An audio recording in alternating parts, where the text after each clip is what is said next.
Testing, testing, testing. Interview with Crystal on Friday, October 23rd, 1992. Do I have your permission to tape this? Yes, you have my permission to tape this. Okay. I want to ask you the most obvious thing from the beginning. How did you find the service, and why were you involved in it?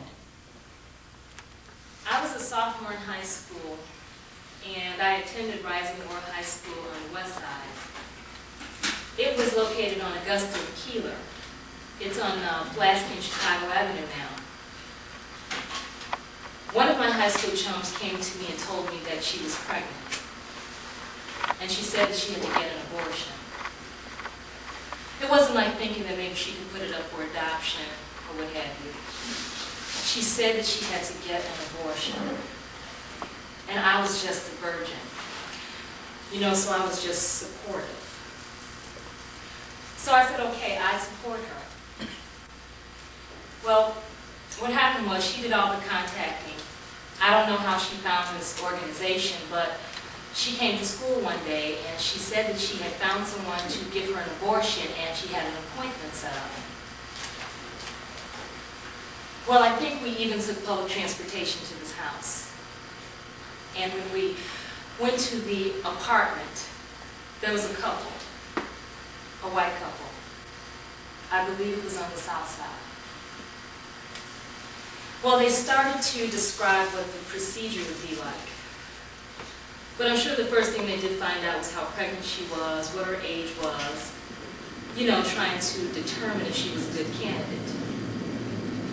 And then I think we asked how much or something. And they said there was no set fee, but whatever you had. She had $15. I remember that. And so she gave them the money, or however the arrangement went, I don't know, but I know she had $15. But we started crying at some point while she was talking to us, because we were so young. And that's when we asked if I would be able to go with her, and they told us that they had a place where I could go while the procedure was taking place. Well, I remember, you know, her saying that in terms of what had happened, that it was painful. You know, that she cried in that whole thing because she went through it alone. I don't know if she ever told her parents, but I know it was very traumatic and it stayed with me. I don't know how this woman could ever forget.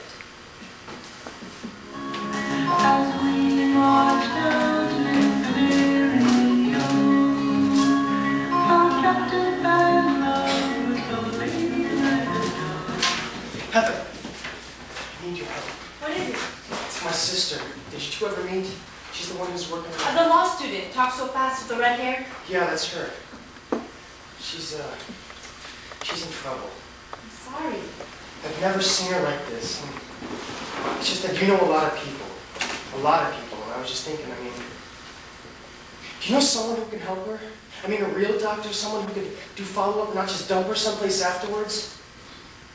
She's already made about 20 phone calls and hasn't made any progress. And, I mean, she's not doing well. Not doing well at all. I know a lot of people. I'll ask around. Can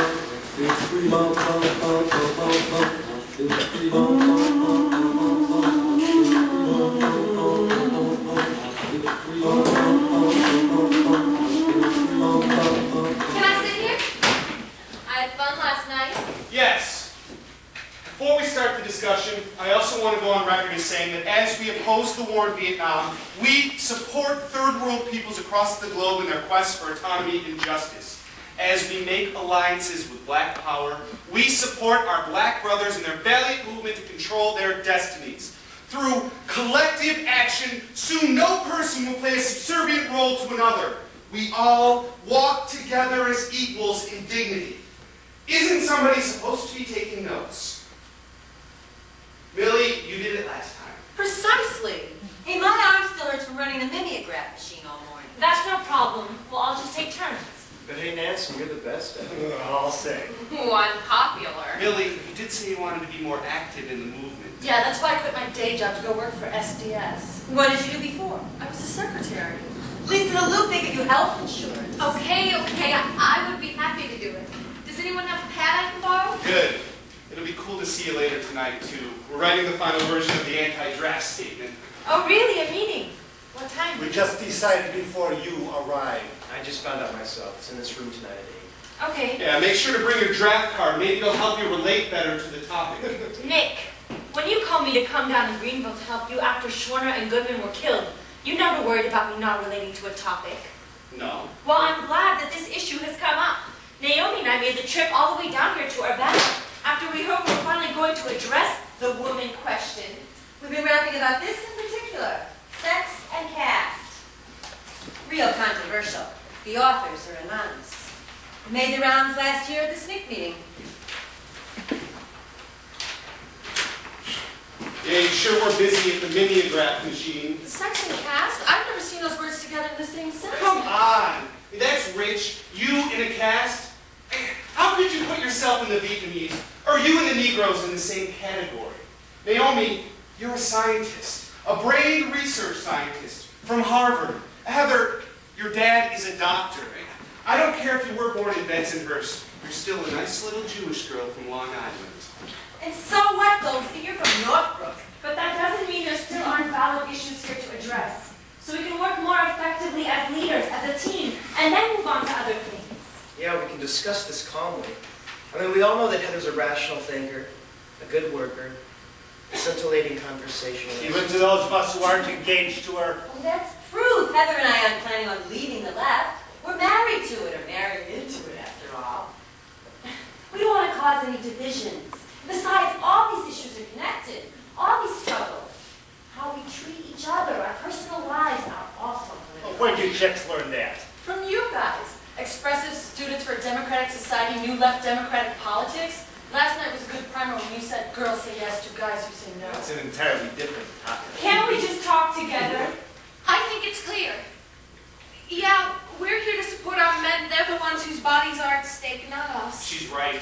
The draft is now the main agenda. That's the reason why we had all those men rallying behind us in D.C. last summer. That's why our mailing list is so big. But the women, most of us were leaders in Freedom Summer. Our experience organizing there should mean something to you. Of course it does. Or it did. In case you haven't noticed, it's 1966 now. We're not the Helmand Arena anymore. And they don't want us, you know? The blacks are leading and fighting their own battles. They're not waiting for us and our liberal largesse to throw them some scraps. I think they got the right idea. My husband is a professor, but I can't be on the tenure track because of the so-called nepotism rule. But it's clear there are brothers in the university who are both on tenure track. They always want you in your place. When I got back to my dorm room after 11, they searched me for a diaphragm. First they treat us like children, imposing the harshest curfews on the female students, and then they feel compelled to control our sex lives. But when it comes to men, they have a way different standard. You remember Naomi. A month ago, a friend was raped at knife point in her bed. And when she went to student health for an exam, student health told her that they didn't cover gynecological services. And then she was given a lecture on promiscuity. I worked for the Chicago Sea. You did everything there. I answered the phone. When we were putting together an issue, I was doing layout and pay stuff. I wrote things sometimes. I drew things if we needed things drawn. I made coffee. Really bad coffee. I lived in Skokie, 1 block from the high school. I come from a very ordinary family that was primarily working class that struggled its way up to being able to call itself middle class by my 16th birthday. I went to college. I became a high school teacher. I married a young man. I put him through law school on my salary. He became a lawyer. The idea was we would have 3 children and move to Highland Park when we had enough money. I got my sense of injustice from just being black in this society, and I got my sense of politics from my dad. He was very involved in his union, and he worked at the steel mills at a time when blacks had the more undesirable jobs. And so he was always in both the union space and management space about that, and gained a great deal of respect from both black and white steelworkers alike. He worked at the wire mill of Republic Steel for 35 years. All the political movements then were really male-dominated. At the Seed, I was the only woman there. They treated me like a babe, like a little fox. I was 17, making lewd comments all the time, asking me to have sex with them constantly. This is where feminism came from, really. That started it. Just because the men treated us like shit. I was not always a political person. I had never taken part in anything that was particularly women-centered. Didn't know much about the women's movement at all, except what was in Time magazine. And then, Girl Scouts. I was a very active member of the Girl Scout movement. And it's there that I learned I guess I had my first feminist leanings, teachings or whatever. Because I remember that there was a saying, a Girl Scout is a friend to all and a sister to every other Girl Scout. And for some reason, that really resonated for me. I was being educated. My consciousness was rising. I was learning to think in the same way my students were, and so I began to change the way I was as a teacher. What about you? Me? What did you say your name was? Nancy. I'm Nancy. I've been waiting all weekend to talk to you. What about? People. They're talking. A friend of mine, she said you got a number. Someone I know from Hyde Park? Oh, no. She heard about you all the way from DeKalb, from Northern. And I live here right down the street of UC Evans. I'm not sure if I can go through with it, but I need a doctor. Here. Call him.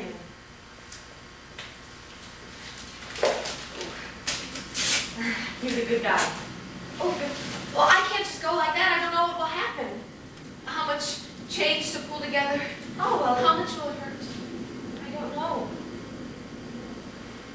I've been too busy to really investigate. What if I have to go to the hospital afterwards? Yeah. Here's my number.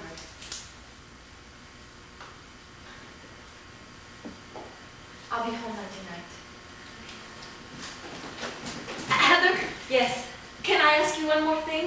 What? Aren't you terrified? Always.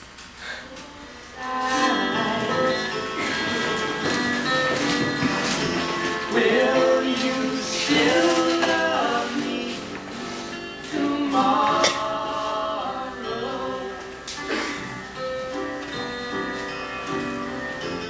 Tonight with words unspoken, you say that I'm the only one,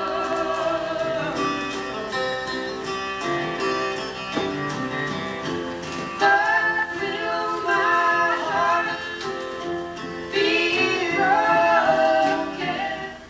Hello? I need to talk to I'm Heather. sorry to bother you, but Listen, I'm not sure. Oh, but, I don't know if I'm going to be doing this anymore. well, my friend said. You know, like I told you, I'm predicament. really full-time as a teacher and working on my Remember master's. Amy? And just She got had married. this thing. And some immigrants in You Uptown. really I'm organizing saved them her. so that someone else is taking over.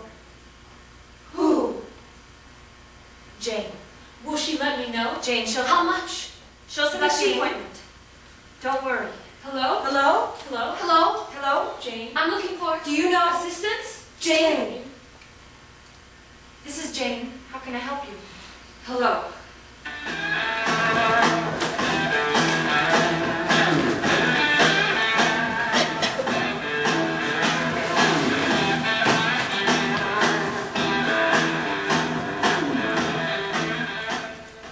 I know what you can do.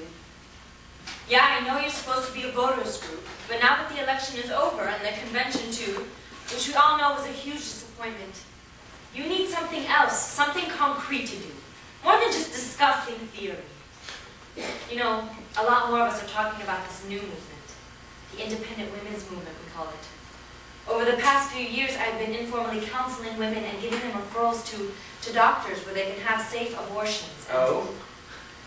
Isn't that dangerous? so far, no close calls. I use a code name, Jane. That helps. and every woman's name that everyone can remember.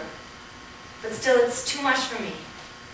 Some of the women can't deal with me in this condition. They see me and they... I just had an abortion myself. Totally freaked out. A therapeutic or medical abortion. I can't do it alone. And I was totally against the medical control of abortions. The whole thing really needs to be organized. That's an important issue, but what about Because I have Hodgkin's disease and had 2 kids at the family, time. self-esteem? And my disease was diagnosed as a second child. Isn't that abortion just a population control issue? Then I got pregnant again. I had a lot of radiation and I didn't want to have a kid for that reason. You should read what Marx has to say. I didn't want to have a kid anyway. Really ahead of his time. I was taking the birth control pill when I got pregnant. Abortion, all these issues, they're all connected. They're all about giving people power. I still don't see how it's political. Listen, you can't get a more political issue than this one. Think about it. Our right to being a human being in this world is dependent on our control of our own reproduction. And besides, I had 5 different doctors, my oncologist, hematologist, gynecologist, etc., all write letters to Michael Reese Hospital saying that This woman has to have an abortion. If she has to carry this pregnancy to term, she won't live through it. Sure, don't abandon Marx. But Dr. Shuli Firestone, I just met her in Rogers Park. But the law was, it has to be an immediate danger. I was in the hospital because I was having my tubes tied, because I was so nervous about getting pregnant. She said, seize the means of reproduction. And they wouldn't do them. It's an outrage that we don't have these basic rights. Do you know who controls the means of women's reproduction? You're so nervous about this whole thing. You want your tubes tied, Do women? but you keep having these fantasies about being pregnant. No, men do. All right, let's tie your tubes. The doctors, the government, the corporate pharmaceutical companies. So I went in to have my tubes tied, and I came out of the anesthetic, and my doctor was hovering over me. Your tubes are tied, the operation went well, and you are never going to conceive again. But, congratulations, you're 11 weeks pregnant. These men control all the access to women's bodies and monopolize all the information about our biology. I just had it. As soon as I could, I told them it was an impossible situation, and no illegal abortionist would touch me because I just had major surgery. So I figured, well, I've got this letter saying that I need an abortion, and I got turned down by the hospital board. Have you read the medical texts? Naomi Weinstein showed me hers. It spells all this out in black and white. So I had to consult with my doctors again. I'm not being paranoid here. I'm not making this up. They state that women are naturally masochistic, childlike. You have to prove an immediate danger. It's like they're the parents and we're the children. That is the only way. We're constantly begging them to throw us crumbs. Has everyone gone crazy? I mean, why are we even discussing this? How can Heather be so calm about it like she's asking us to make brownies for a bake sale? I think I'll stick to simple and uncomplicated issues like the war in Vietnam. Yeah, I concur, man. And I'm not scared of cops. I've been arrested 3 times and I carry my toothbrush and a $20 bill everywhere, just in case. Can't you see the big picture? Why does everybody get so blinded by the details? I don't know how else to explain this. So I had to come up with 2 psychologists and convince them that I was going to commit suicide immediately if I didn't have an abortion. And there I was, trapped in the hospital the whole time, and getting more and more pregnant all the time. Finally, the 2 psychologists wrote letters saying that this woman is really crazy and ready to commit suicide. They were convinced. Who knows? And I wouldn't have. Anyway, I finally got the therapeutic abortion, and I was just so fed up with the medical people. I was a graduate student, and I guess I was floundering around without something to do, and it was 1968, and there was a lot of political activity. I remember going to this high school on the south side, and there was this clipboard being circulated around for every possible interest. Are you interested in taxes, in equal pay for equal work, child care? I think I signed up for abortion, and then I was contacted by Heather Booth, because I had one in '63, and it wasn't pleasant. It was a doctor with a regular OBGYN practice, but I had been told that he was a dirty old man, and I shouldn't be surprised if he tried to get cozy with me beforehand or tried to set up a date. And that was what terrified me more than the abortion. I thought, let's just get this thing over with. I don't want to have to talk to this guy, you know? I was young, and it was a traumatic experience. So I really wanted to get involved in it. I wasn't a feminist, you see. My marriage was fine. I had the kind of marriage that people in the future would have. And I went in the women's movement, and there wasn't anything to it. And they were just a bunch of hostile people. But then, at the same time, I was looking at the black movement and wondering what was going on. And talking to people in my social work job who viewed black people as children and adolescents, going through stages. And that didn't feel right to me. But I didn't have any way to contradict it. I didn't have any particular theory because my head wasn't that way. And I didn't understand black separatism at all. Nobody can imagine what it's like to get that little test back from your doctor and find out. For one thing, you didn't go to the drugstore and buy a test like you do now. You had to have the test administered by a doctor. And you come back and you find out you're pregnant, and you don't want to be pregnant. In those days, women lost their jobs when they were pregnant, okay? And your whole life, just as you set it up, your whole life just shuts down in front of you. Then I heard women talking about their experiences and what the women's movement was all about and their views of it. And all of a sudden, the whole thing fell into place. I understood what was happening in the black movement. I could see why people were interested in the women's movement. And everything just fell right there. And I knew that's what I wanted to do. That this was something I cared about.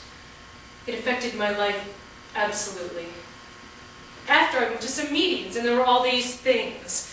They were organizing the Chicago Women's Liberation Union, and they were organizing the newsletter, and they were organizing the Women's Center and daycare. Are you interested in taxes, in equal pay for equal work, child care? And somebody, Heather, was organizing the abortion counseling service.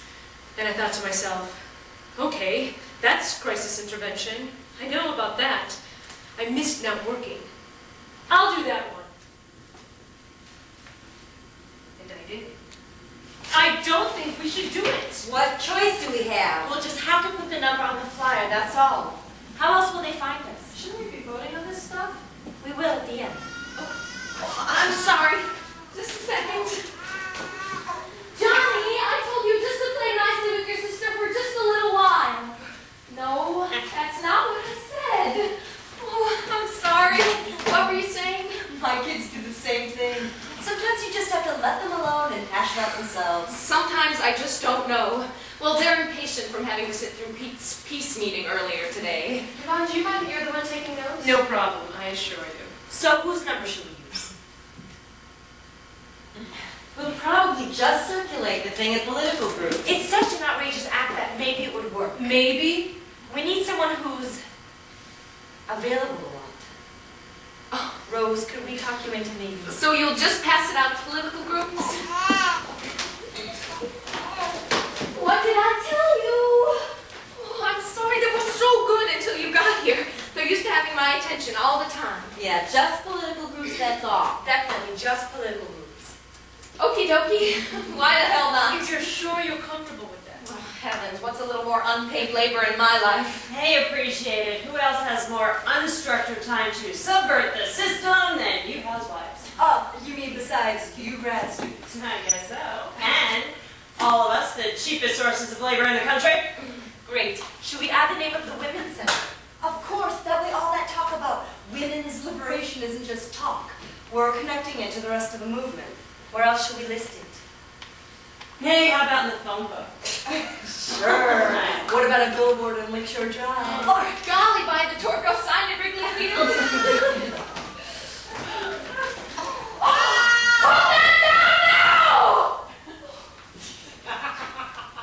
Hey, does anybody want anything to eat? I have some leftover pound cake. I'm sorry, I forgot it. Oh, I'll have some. Later. You know, that phone book thing is actually a good idea. We don't have to say what Jane is. We just list it under her name. Okay, if we send it an hour, I bet we can make the 1969 edition. What's her last name? Jane Howe. If you want to know how to find us, call Jane. Jane Howe. And then the ads, of course. Ads, just in a real underground press like the Seed. Oh, ads. Pete, can you please just take the kids into the kitchen and give them something to eat? Don't worry. It's not like we're even on site. No doctor would numbers, addresses printed, ads taken out. I think I'm in the wrong group. I should have followed my mom's lead and joined Hadassah. I'm sick. Well, we just have to make sure we do our jobs well. They won't come looking for us unless something happens to someone. After all, we're making their lives easier. Fewer dead women's bodies in hotel rooms from those other non-name brand abortion referral services. Yeah, just think of all that paperwork we're saving up. Well, what will happen to us if something happens to even one woman? Come on, they never suspect us. Yeah, really? A bunch of Hyde Park housewives?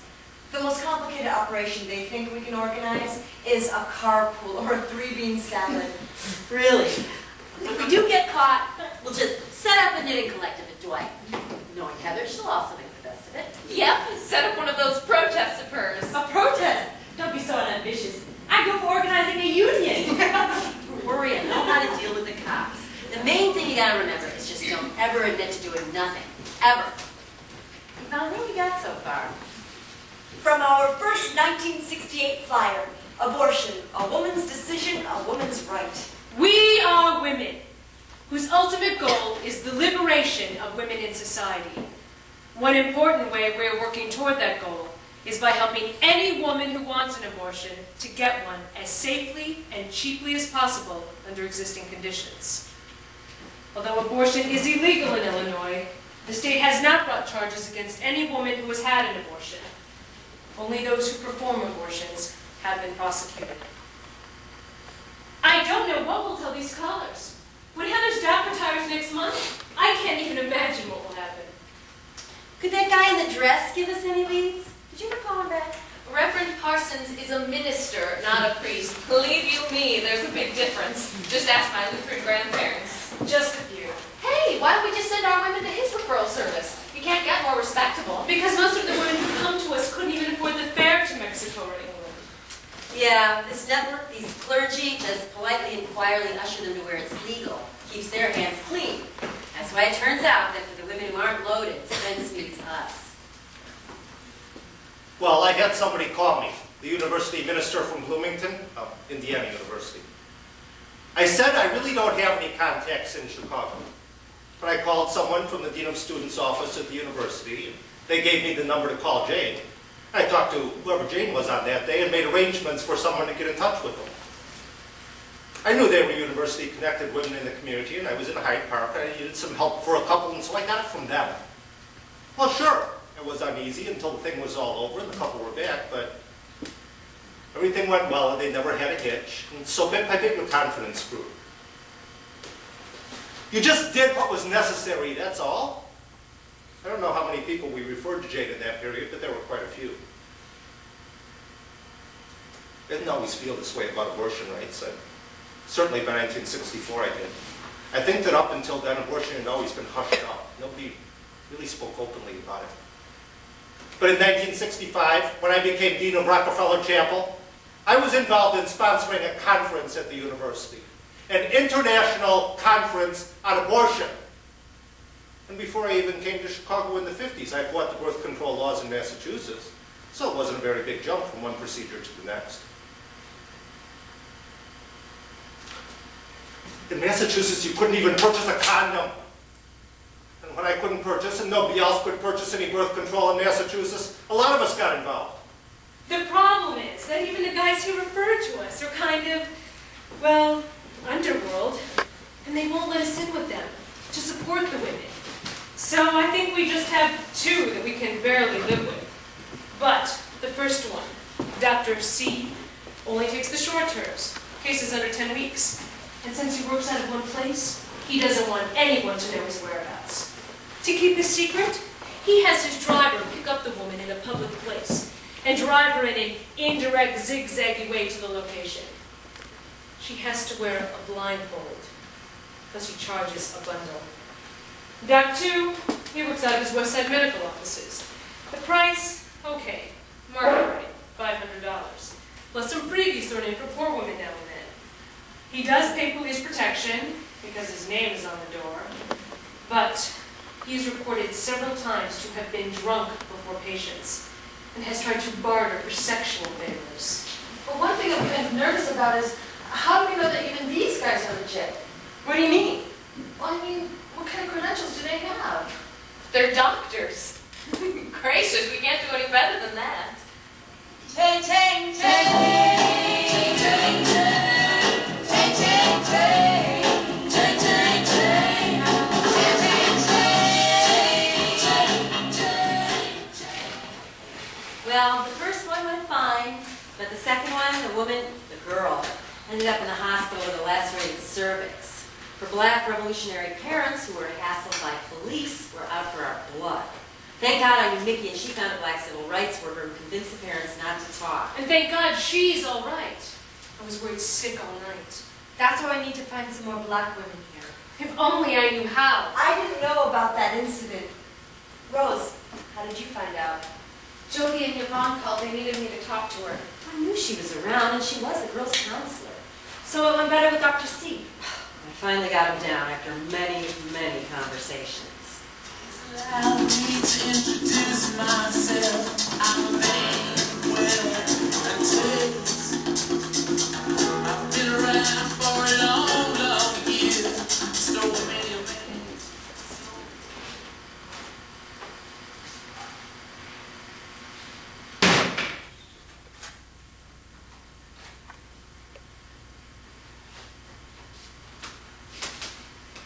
$1,000 a piece, that's it. No way.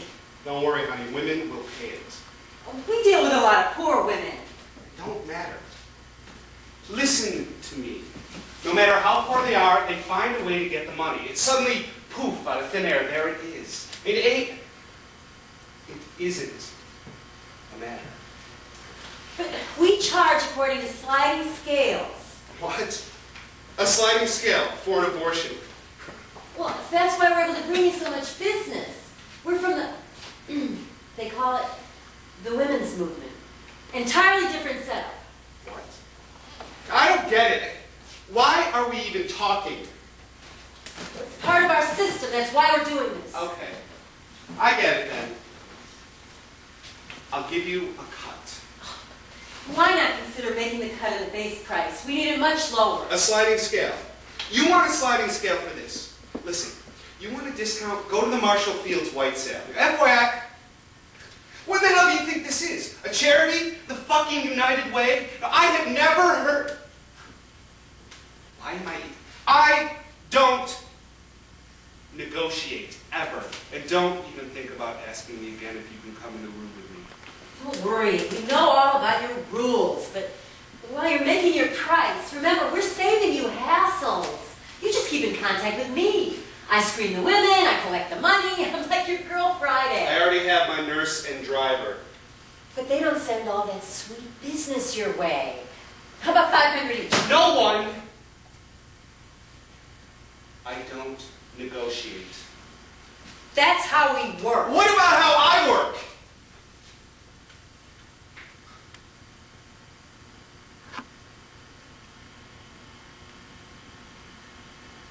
How about for every 10 you send me to 1,000, I do 1 for 500.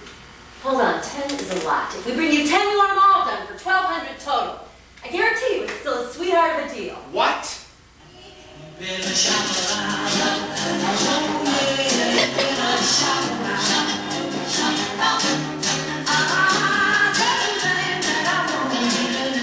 Dr. C finally agreed. When can we see the women? Well, just before they get picked up to go see him.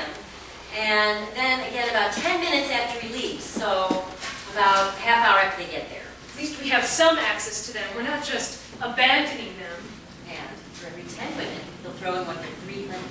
And he can charge the middle class women a little more to shore up our loan fund. But he still won't budge on the second trimesters, the long terms. He'll just induce labor, no more. Women have to go on their own from there to the ER, mostly Cook County, where we found they get too many. Over 100 botched abortions per week. So they don't even have time to go look who did it. Any luck finding someone else? We're looking into a West Side group of doctors to take over the long terms. The good news is we're getting a lot of calls from young radicals who want to help, and some have been through the service themselves. You should hear some of their stories. I'm also spreading the word at the union. I told them we could use the help. Yeah, we could. This union affiliation is a big step for us, a great thing. Now you... We have got the support of an organization, and as an added bonus, they know how to party. Naomi's helping start its rock band. Still, I really don't know how you could do this at a time like this. You know what I'm going to say. So what? You always do a zillion things at once. It's more to. It's really exciting what's happening now. The civil rights and labor movement are merging. It's a great opportunity. Yeah, I guess it is. I did what I had to do, what I was called upon to do. What about the cause? The cause? Of course I'm still dedicated to this cause. I'm talking about personally, a personal cause, your feelings. Doesn't this mean anything to you? Of course it does. But really, personally, all along it's just been the right thing to do. Like helping your elderly grandmother when she calls you to get her some food when she's sick and there's nobody else to do it. The grandmother. I didn't plan for this to happen. It's one of my many obligations. Now it's time for me to move on. That's what I do. I'm a planter of seeds. Or a dog to bone. Come on, you know me. Yeah, I guess I do. With all your projects, you get people all excited. You screw with their lives, their marriages, their kids, and then... And how's the worst possible time for you to skip out? As we put the phone back down and rings in our hands. We don't have any other powerhouses with your credentials, your socialist summer camps and the Catskills. Our husbands didn't like Health Start, SDS. We didn't organize protests in our junior highs in the 50s. You know I wouldn't leave you unless I knew that you could handle. You know, you and Yvonne, they call you the mama and papa of the service. Even though we feminists aren't supposed to have leaders. Besides, the labor movement, that's when things are happening for us. Well, we've always had our goals. It's really, really an exciting place for Paul and me to be. Anyways, in the grand scheme of things, all this has the same purpose as the service. As I've always said, all these issues are connected. They're all about giving people power.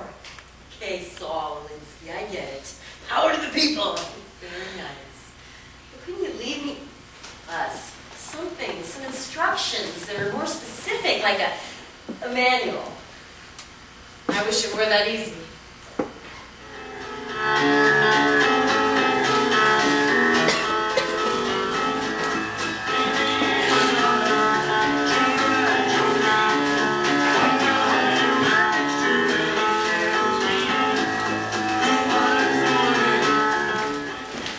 The women who came to us, all kinds.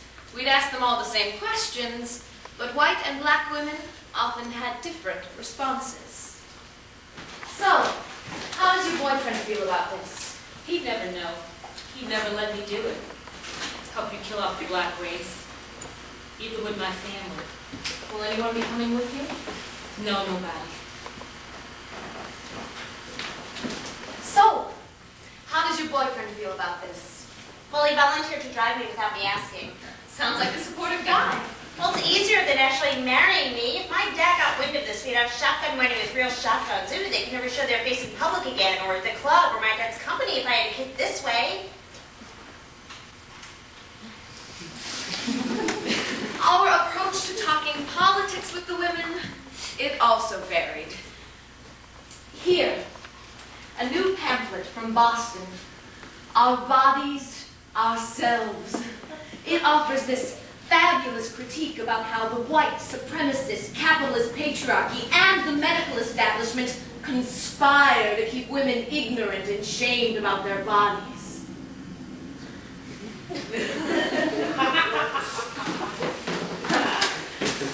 Mother Macaulay High, a sophomore. She didn't know it could happen the first time. Here, Our Bodies, Ourselves. A nifty chapter on sex education. We also had to be on guard for all kinds of emergencies at any time. No, Johnny, I can give your sister back her doll. That's not what I said. No, okay, but remember I have to take Lisa to the dentist in a few minutes. And don't bring back any more wax paper. Lordy, every time you go to the store, you bring back another box of wax paper. I'll be back by 5 and then there's someone... Let me in. I'm here to see Jane. Hold on. Who is it? Please let me in. I'm here to see Jane. I talked to her on the phone. I know this is where her number is. No. I have to get it. Johnny, just take your sister in the bedroom. Just hold her now.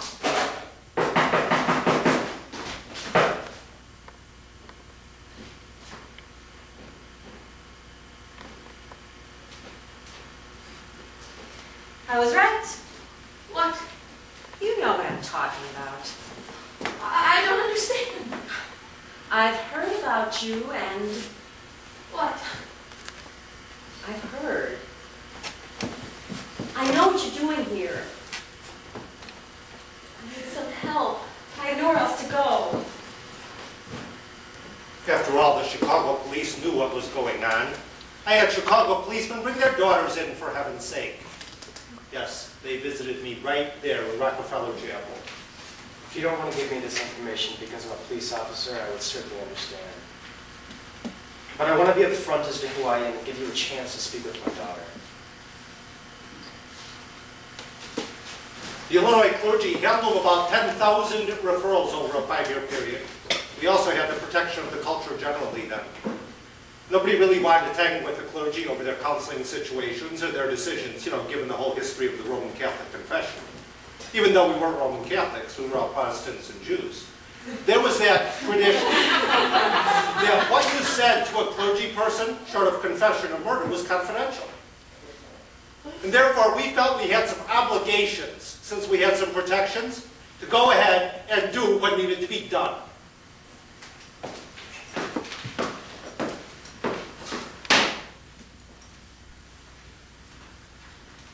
I started coming here to Chicago when I was 15, and I was finally able to stay when I was 17.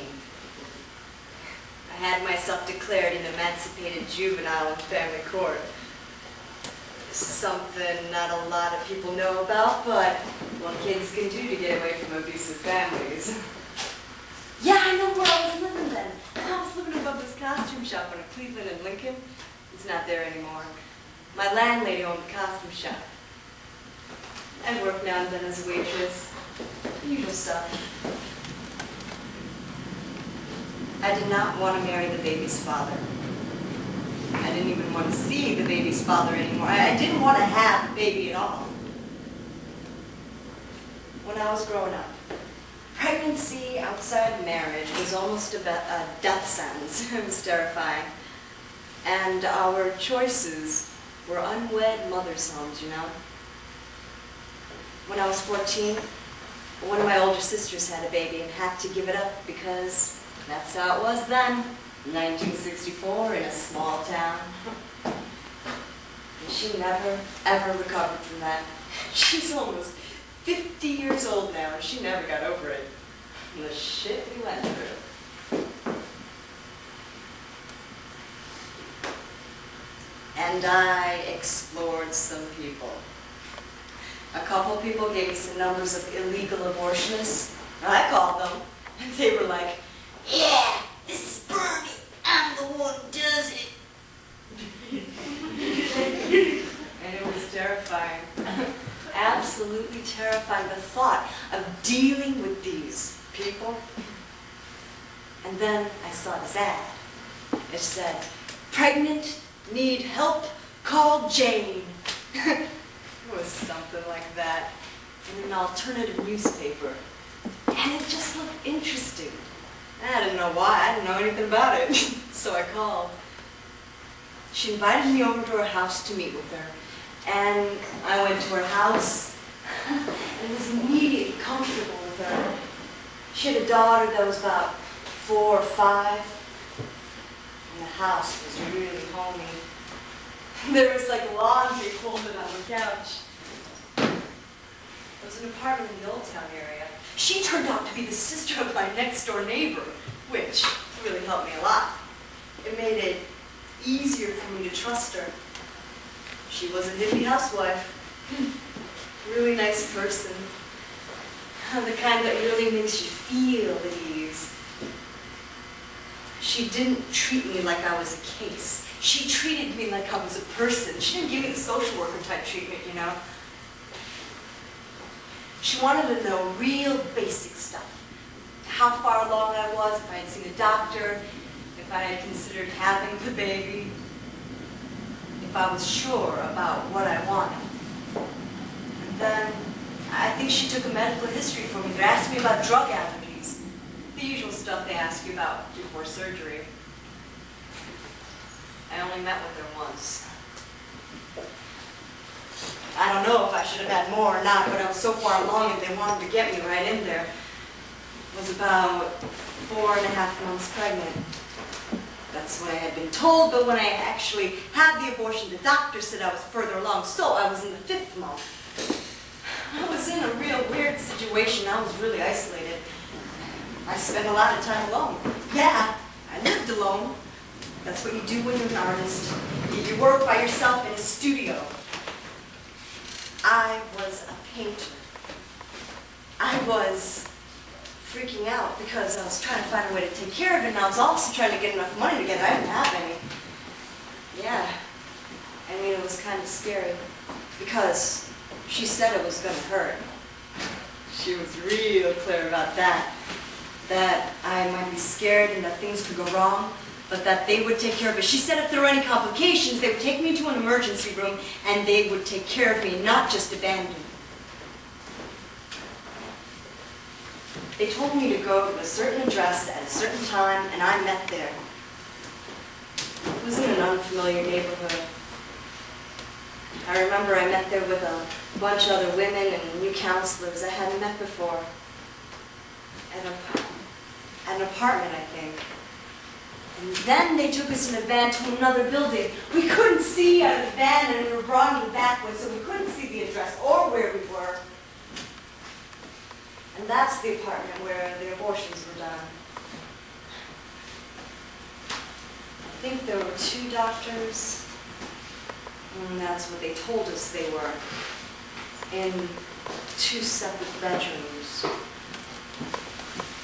When it was my turn,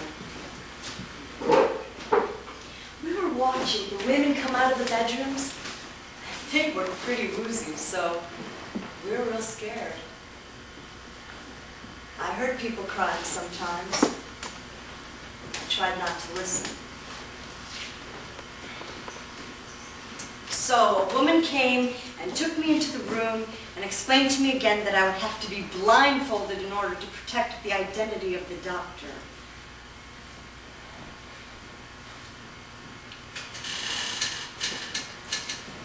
And so she blindfolded me, and she sat next to me, and held my hand, and talked to me through the whole thing. The doctor came in, he examined me, he got pissed off because I was further along than I was supposed to be. And then he started dilating me and did the abortion, which was extremely painful because I didn't have any anesthetic at all, nothing. And the doctor was a jerk. He kept making remarks about me crying and what a big baby I was. He was an asshole. I kind of told him off at one point, and the woman was trying to chill me out. Are you done yet? Are you done? I wanted to kick him. I didn't do it. Not yet. I told him he was an asshole. I said, "How do you know how this feels? I have to make sure it's clean in here so you don't have any problems. You're a man. How do you know what is supposed to hurt and what isn't?" He said, "I'm a doctor. This is for your benefit. I know this stuff. Just gotta get out of here."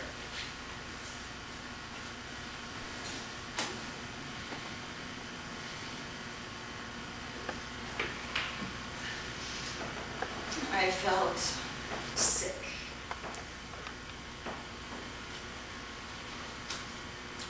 You feel sick afterwards. Just a few more minutes.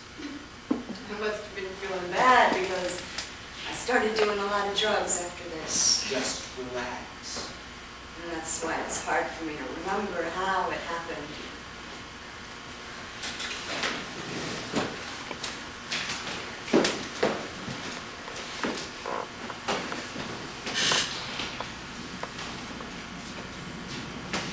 Having a child then would have just destroyed me. There was no way I could handle that emotionally in any way. I was totally unequipped to have a child. I could barely take care of myself. If it wasn't for Jane, I don't know what would have happened.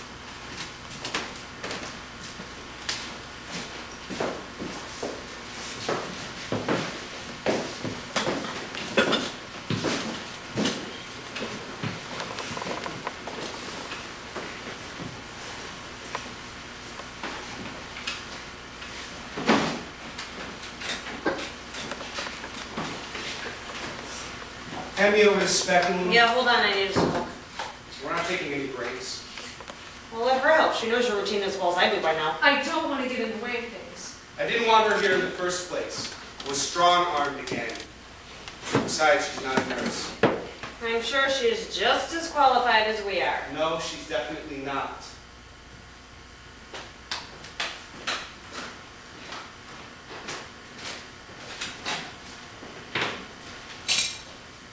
So you're one of those man-hating he-women? Got way too many women's livers around here. Would it kill them to wear a little makeup, you know, get their hair done up nice? All this pants wearing. I've never seen anything so unnatural!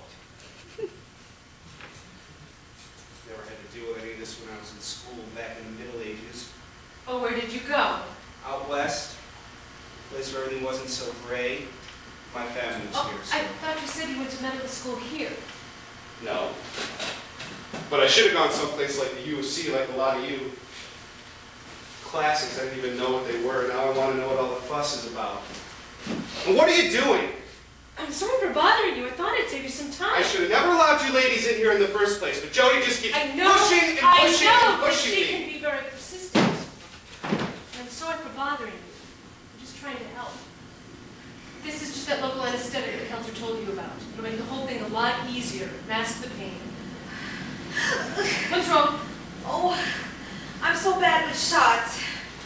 Sorry, just like a little kid. Sorry, I know you're busy. I'm just more on edge than usual. I can't imagine why. That's okay. This isn't easy. We'll wait as long as you need. Why doesn't he just put me to sleep? I thought before they just put us to sleep. Then when we wake up, it's done. All done. No, we need you aware to help us. You gotta tell us what hurts and what doesn't so that we do the most effective job. We'll give you another shot afterwards and some pills to prevent bleeding or infection. Yeah. What's that?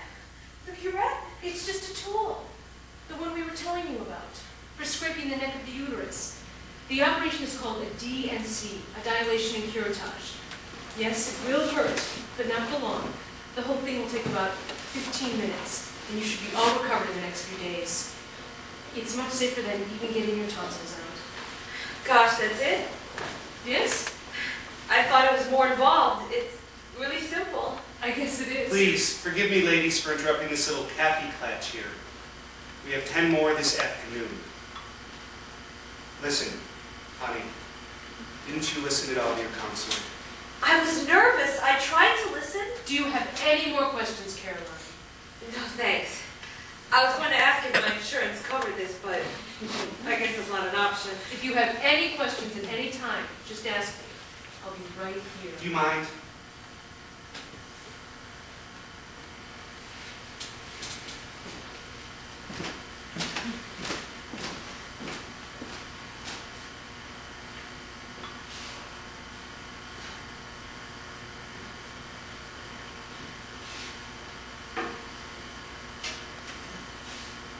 Gee, thanks.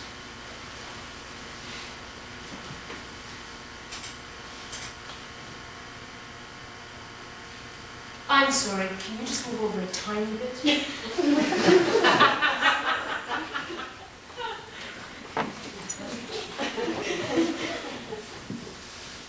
Just relax now. I'll leave it to the doctor.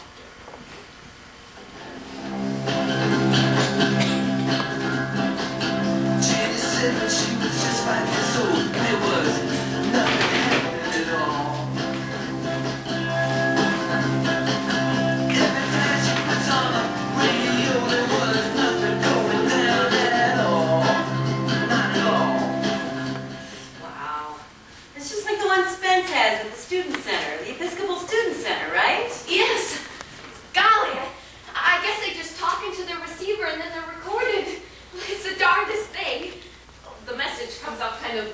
been comatose, like one of us has been dipping into the muscle relaxant supply, but most of the time we can make it out.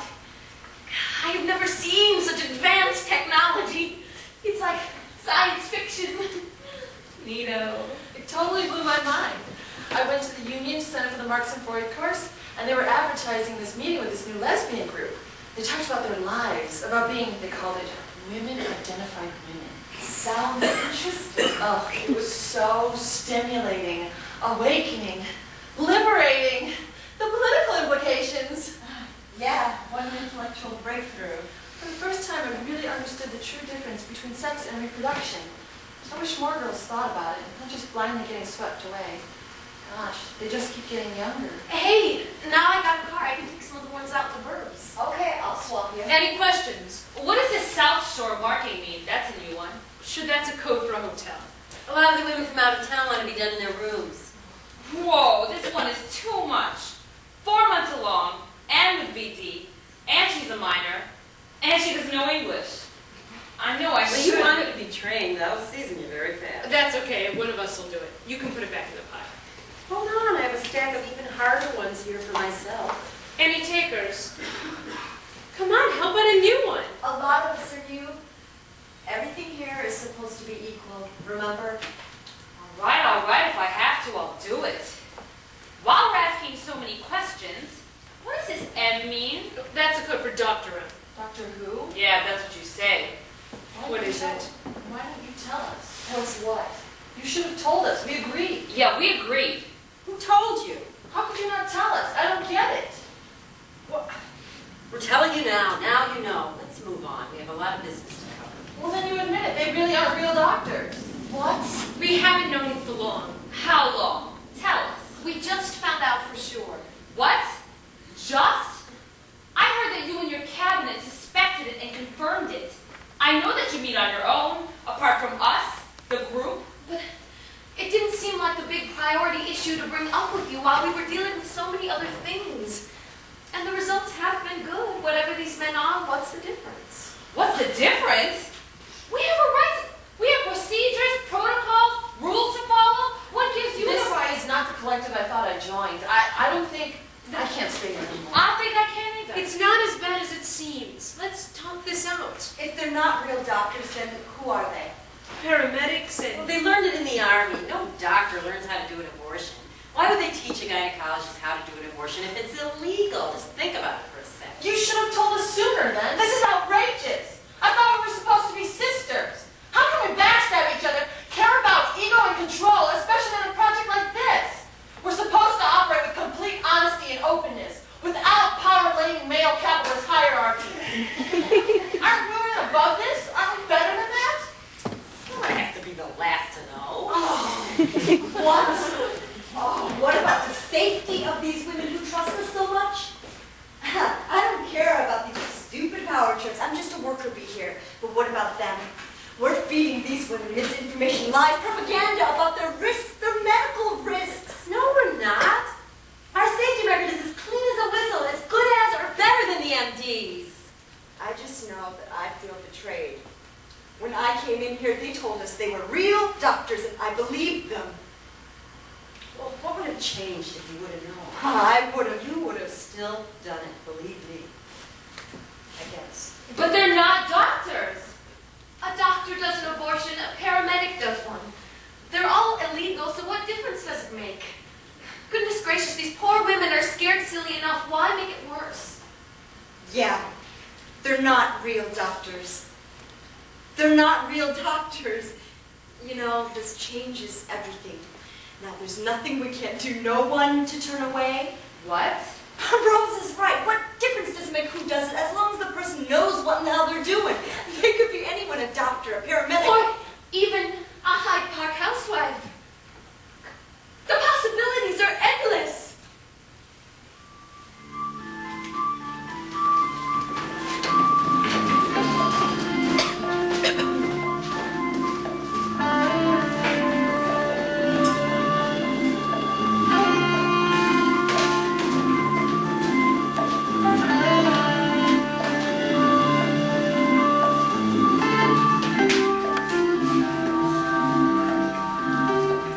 Listen, we need to move to get these all done. Okay. We prepped the next woman in the next bedroom and she's all ready for you. You mean you dilated her? You know how. Sure. How does she know how to do this? Hey, it's for your benefit. We're doing all we can to learn everything to help you out and ease this workload. And what else are you doing? Well, you should be glad we can do almost everything except, of course, the real high-level stuff. The surgery, the D&Cs, the real abortions. Oh, really? We're not cutting in on your bread and butter. We still need you for the D&Cs. As you can see, there's no shortage of those. You probably made enough this weekend to pay off that nice Downers Grove split level of yours. And the second trimester. How were you possibly... Didn't you find that group of West Side doctors I told you about? You don't get out much, huh? Didn't you see the papers? They were busted 2 months back for mafia ties. So since the long terms don't involve any real surgery at much risk, we're able to do them ourselves. But how do you induce the labor?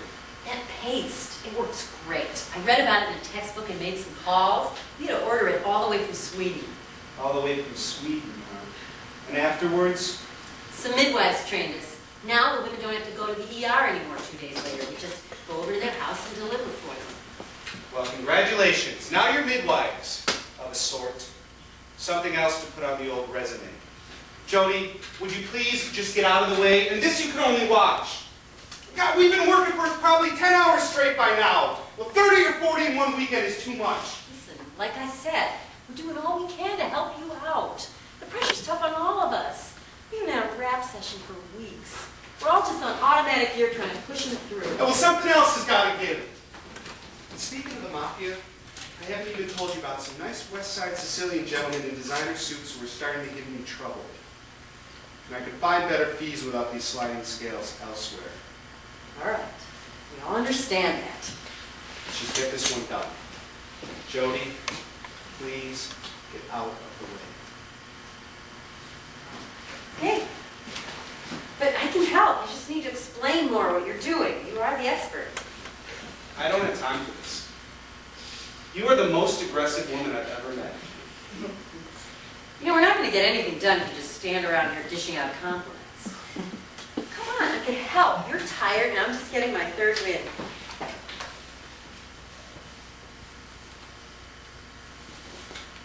Here.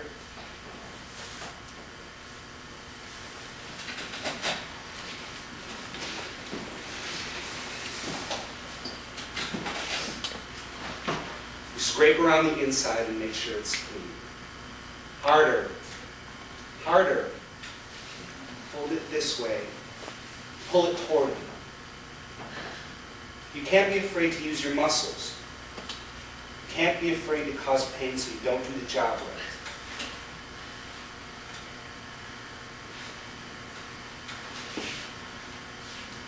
I knew you could do it. Good. Good.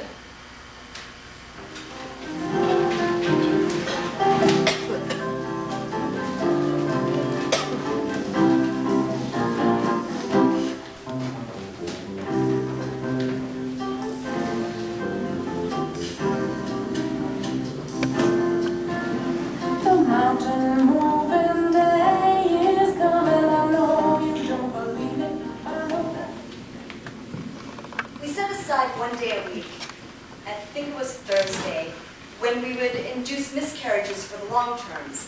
And then we had this apartment set up where when the women would start to go into labor, they would go over to this apartment. And I was inducing miscarriages. I didn't like the paste. Would be breaking the water bag, you know, which would cause a miscarriage, which would then have to be followed up by a D&C a few days later at the hospital. And one day I was breaking the water bag with forceps. And I reached in and pulled out a little leg, a little foot. And I said, all right, we better go ahead and finish this. So we talked to the woman and we said, look, we're going to try and do right here and now. She was about 13 weeks, I'd say. And we did a D&C right on the spot. And it was the first time we did one. It was like a party. The woman couldn't believe it afterwards. She was extremely cooperative. cooperative and helpful during the whole thing. And we said, well, it's over. It's done. You've got your abortion. It's all finished.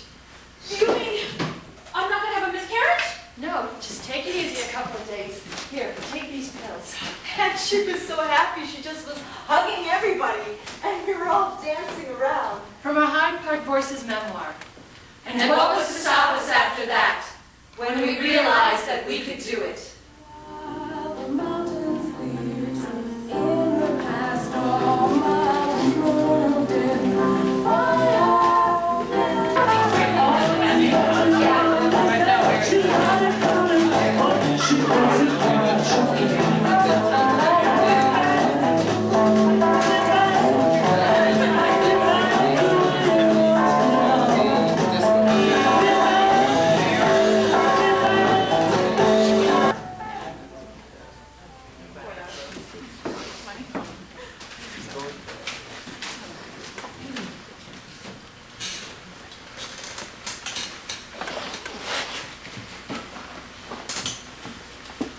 The actual emptying out of the womb was the thing that made us abortionists. All the way up to dilating didn't make any difference. And you couldn't do anything dilating. Didn't mean anything at all. Putting a speculum in, giving a shot. You could be doing anything in the whole medical practice and not be doing an abortion.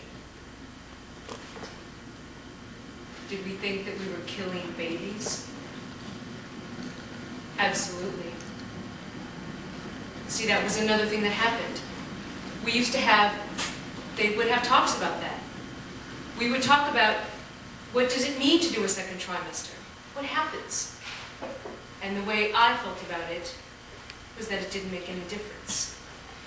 Because between 6 weeks and 6 months, or 6 weeks and 8 months, it's all the same thing.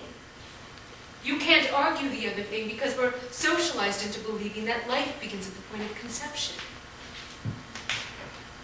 I don't know what's true and what isn't true.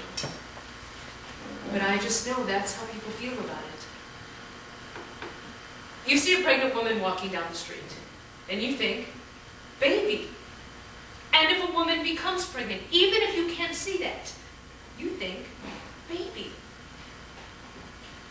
But you don't think, this thing growing inside that looks a little funny, and so what you're doing is killing that. But that doesn't make any difference. That's not an irrelevant part. But that's not what the discussion is about. It has to do with other kinds of things. And abortion's only temporary as a practice in society. Nobody says abortion is a good thing. It's only one of those things you have to do because there aren't better solutions for it. And when better solutions are around, abortion won't be in. So we won't even have to talk about it. No one is in favor of abortion. Abortion's a dreadful thing. It's a painful is just a lame word in this case. It is emotionally traumatizing and physically wrenching to abort your child. And sometimes it's difficult, depending on how long you've been pregnant, depending on the certain circumstances of a given woman or girl. Life, abortion, is a very serious business.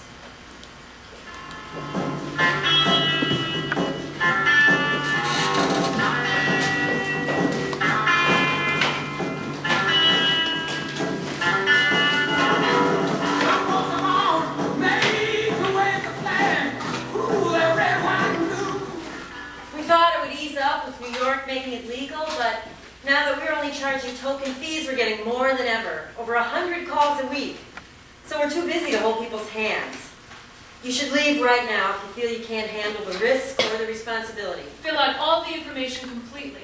And if you're Black or Hispanic, please indicate that on the sheet, and we'll train you first. But first, a warning to everyone. We expect counselors also to be able to assist with procedures. So if you have personal conflicts with watching an abortion or with the issue itself, you will not be strong enough to be a part of this. Yeah, and lately we've had so many joy, we seem to be in it for the glamour, the thrill. If you want to be James Bond, do it on your own time. And there are other changes. We also don't have time to that we did before to educate people. Give them the feminist line. You need to already have your head together about women's liberation and abortion. Now we need workers, strong workers, to just get the job done. I've been involved in the Chicago conspiracy trial. I was on the legal defense team. I helped them do research. In recreations, I'm the black female sitting next to Bobby Seale holding his hand when he's being gagged and stuff. And I'm holding the notebook so he can write notes and stuff like that. So, I've demonstrated against the war in Vietnam and all that kind of stuff. And then, I was somewhere on the north side a couple of years after the trial was over when somebody handed me a leaflet. And I might have read about the Chicago Women's Union.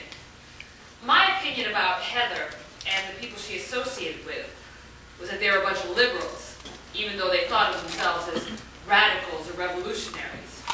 I didn't think highly of them at the time, and so I didn't associate with them. And that's kind of how you did it in those days. But I went into the office of the Women's Union, and I kind of looked around, and the first thing that attracted me was the posters, because the graphics collective was active then, and I was like really intrigued by the art, which really spoke to me. And I had years of Catholic school education on holy cards that they give you. They're about that long, actually. Usually it's a mother and child, and it's totally unfeminist, even if it is a picture of Mary, the Virgin Mary. And then there was this stuff, which was like really revolutionary for me. It was more of a yeah kind of thing, where I really wanted to be connected to this. I was having an affair. I was separated from my husband, my lover was separated from his wife, he had children, I did not. I had no idea whether my marriage would continue or his would. I had no money. I had just been fired from a teaching job, and my life was coming apart very dramatically, and I'm having this affair, and I wouldn't eat, and I thought, oh, I'm pregnant. I called a friend who was a medical student, because I thought, well, medical students, they probably do it. Well, I didn't know anything in those days, and of course he called me back and said, everyone here in his medical school says to call this number and ask for Jane. So I called the number, and a woman called me back, and we talked for a really long time. I can't remember the specifics, but it was a very political conversation, She asked me a lot of stuff about my life, and I was in a mood to tell her, because I was changing in every possible way and trying to figure out a whole lot of stuff about myself and the world. My introduction to Jade was more clandestine. One of my roommates had an abortion that did not go well. She had gotten pregnant, and we called around and found this abortionist who was on the south side.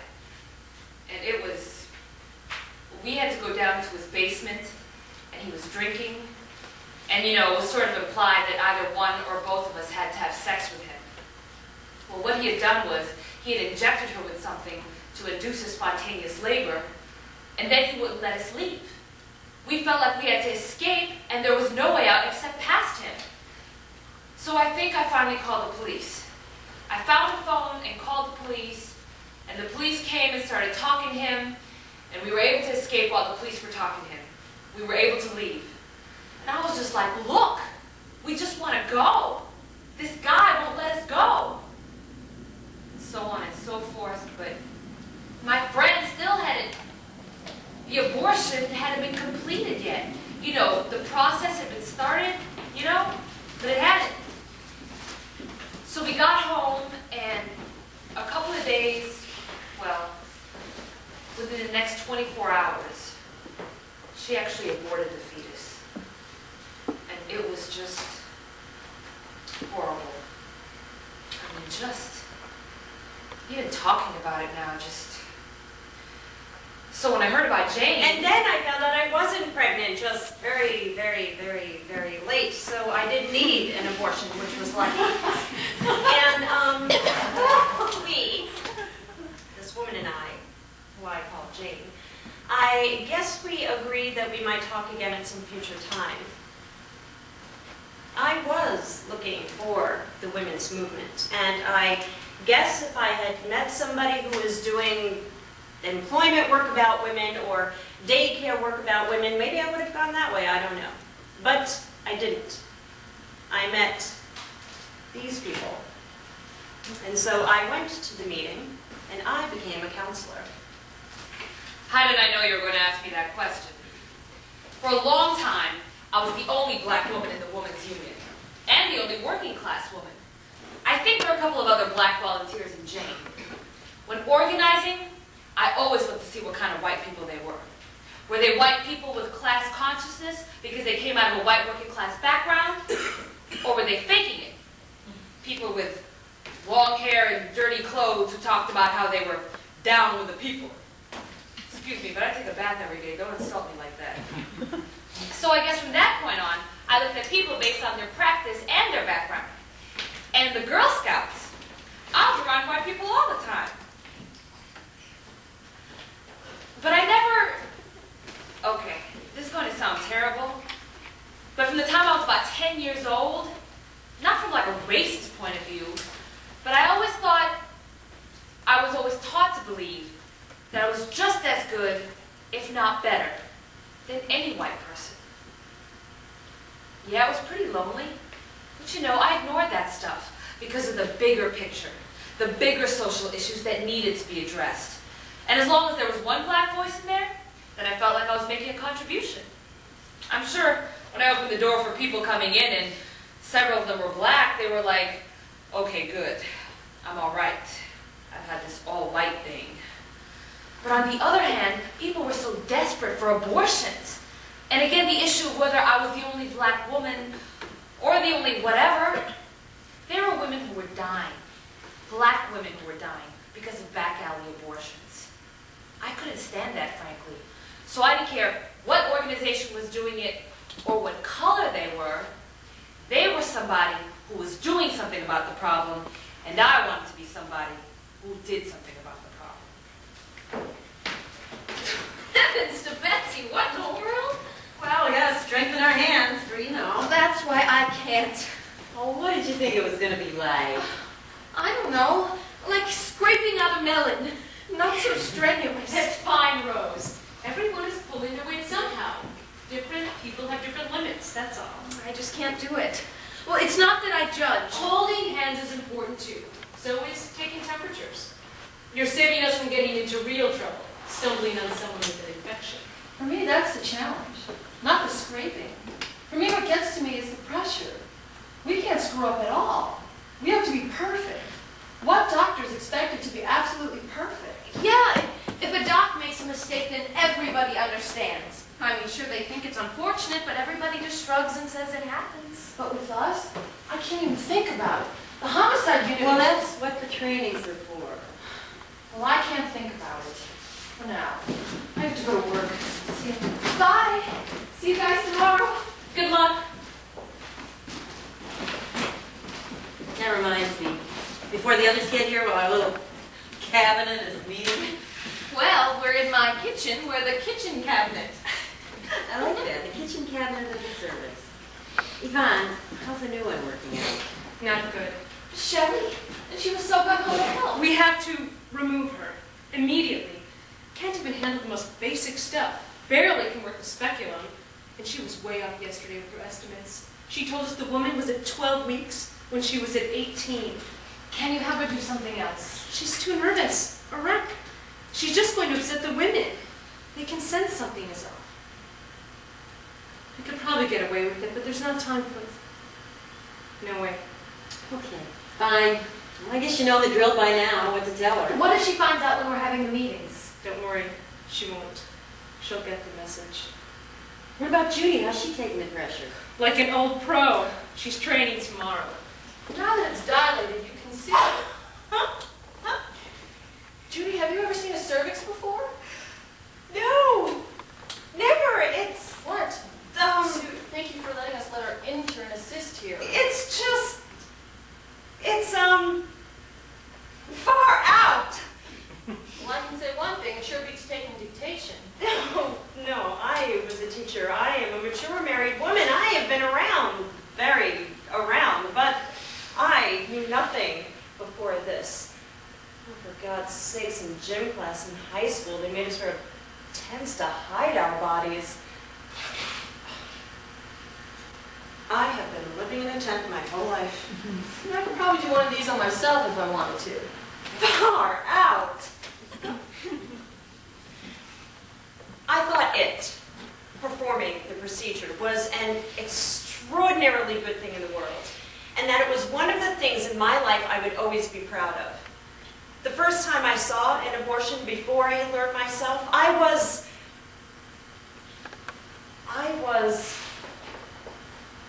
filled with a sense of personal power as a woman on a very conscious level. I thought, this is what it is.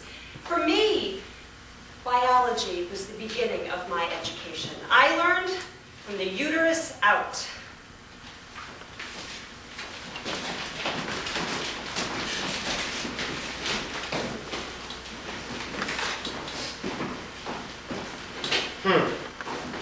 Been here for a while, and I've never heard of the Southside Women's Health Center before. It's pretty new. Okay. A dozen speculums, we've got those. Prescription drugs. Well, we were using the pharmacy, but they couldn't get the quantities we need. Antibiotics, painkillers, a lot of drugs. Interesting. You seem to have a lot of traffic over there at the Southside Women's Health Center. Like I said, it's pretty new. Private practice. I'll say, very private. Oh, the doctor forgot to put on the list to throw in a dilator and some forceps. Well, it's not a real prescription anyway, but you did say that Doug sent you? Yeah, he's real nice. He gives us some good deals, too. Yeah, great guy. He also says you pay cash.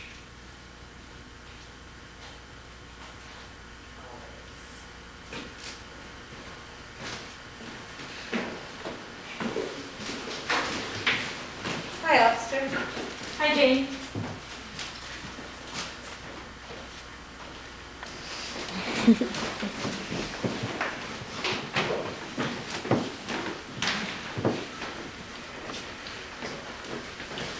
Impressive.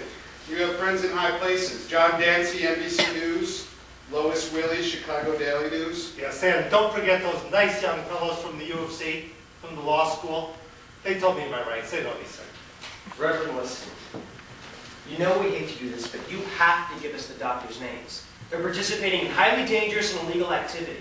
I'm sorry, I cannot give you that information because it would violate the confidential character of my pastoral ministry. Reverend, this is a grand jury. You're obligated to tell us. I'm sorry. I cannot give you that information because it would violate the confidential character of my pastoral ministry. Oh, it had no legal standing, but I knew it sounded awfully good.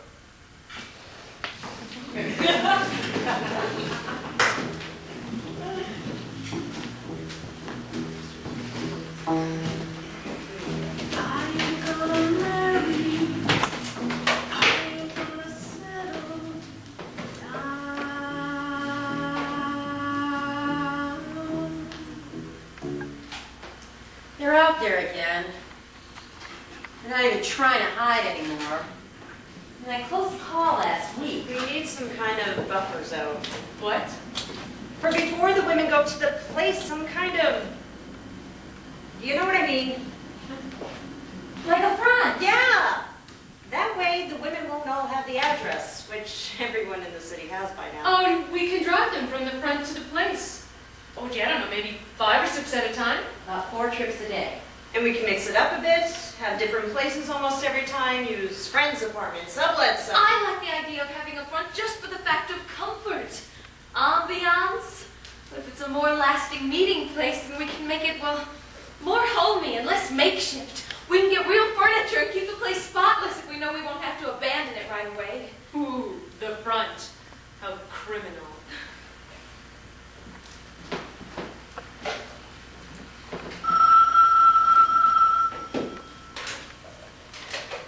Hello? Hello? Hey, Nikki, Jody. Hey, girl. Listen, I was wondering, could we come over tomorrow? Sure you can come over tomorrow. For breakfast? Yeah, for breakfast. We'll come over for breakfast. Okay. Bye. I'll see you tomorrow when you come over for breakfast. It was obvious her line was being tapped. In those days, the Red Squad didn't have the most sophisticated equipment. It took me a long time after that when I didn't have to speak at double talk. But even with the risks, it all made sense. After all, it was a big apartment, we had plenty of room. And so you could perform the procedure in one room, people could rest in another room until it was time to go. And I mean, you know, it was perfect. We could be in the kitchen or the dining room or back, out of the way. And yeah, I remember thinking, well, I could go to jail for that. But I'd done a lot of things I could have gone to jail for. I mean, you could get arrested and go to jail for demonstrating against the war. And I did those things because I believed what I was doing was right and necessary. I was going to do what I could to promote that so that there'd be no more backstreet stuff. And there was a part of me that was interested. I mean, you know, I want to be in on the action. Because it's pretty safe just to be a front house. It's a whole other thing to actually have abortions taking place in your premises, in your apartment. And I knew that every time we had it there, and it was only like twice a month, every other week, that it was in our house, that we could, that any day the bell could ring and it was the cops busting us. But when they called, I never said no. Never said no. You have to understand, people were getting killed. You didn't trust anybody or anything. You knew people in the Black Panther Party who were getting killed. You knew people in SDS or any number of organizations that were getting offed or killed or disappeared. I remember Chuck Canavan was on his way home from the Chicago conspiracy trial thing one time, and he crashed his car. He fell asleep in his Volkswagen at the wheel, and he died. Life was just tragic most of the time. It's like, what do you have to lose? You didn't expect to live that long. I didn't expect to live past the age of 33.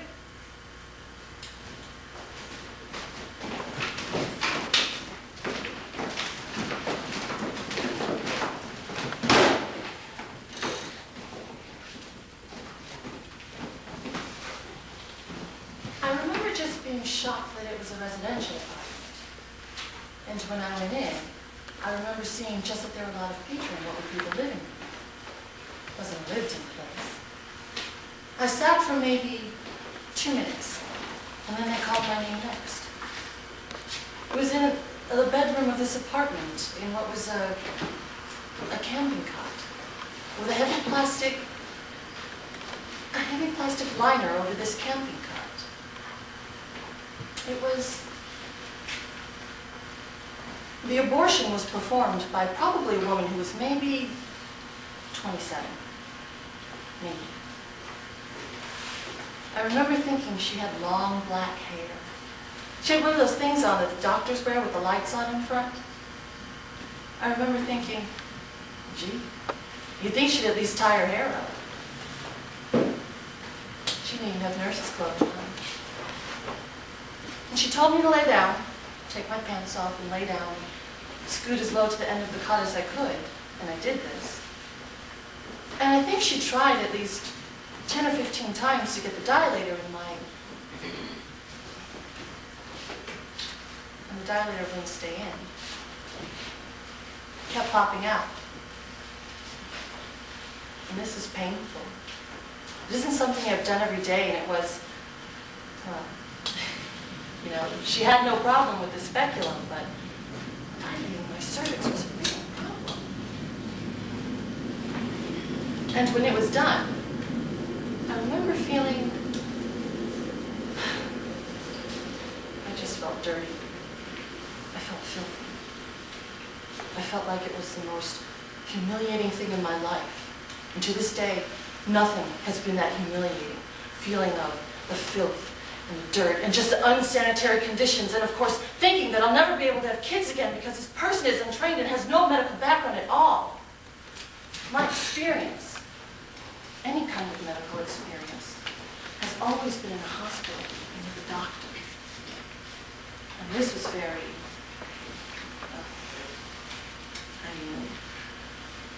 on a camping cot with a shower curtain thrown over it. Her standing there with her hair hanging, you know. I would have probably guessed that the floor had been mopped in pepper, maybe swept. I can't say that there was garbage around and that people were throwing papers or anything like that. It was just very sparse. Like, if something should happen to them, they could be gone in 20 minutes and not lose anything.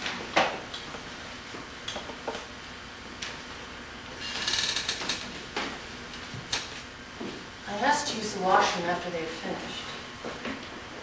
You could tell nobody lived there. Nobody was using the tub for the shower. It wasn't clean to where you'd feel comfortable in it at all. It was an industrial-sized garbage can with a heavy-duty black garbage bag in it, which is where they threw the fetuses. I saw her throw the waste in there before I'd gone in there. I wouldn't even look in it. It was just too much for me to look in it. I totally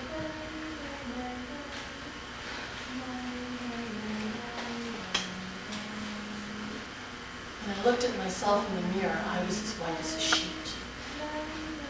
I retched. Not in my life have I thrown up this hard, or I don't think I ever will again. In disgust. Everything that came up out of me was just like unbelievable. And I really hadn't eaten to have food in me, and it felt like I threw up everything I ate in the past 3 months. I think it was the whole situation. Plus not having any form of medication at all, and the horrendous pain I had just been through. And I thought of what I was doing. But this abortion service was the only option I was aware of. No, it wasn't how I would have chosen it to be done. And now, having had an abortion since, in a clinical situation and with the doctor performing it and knowing the difference, it was like, it was atrocious.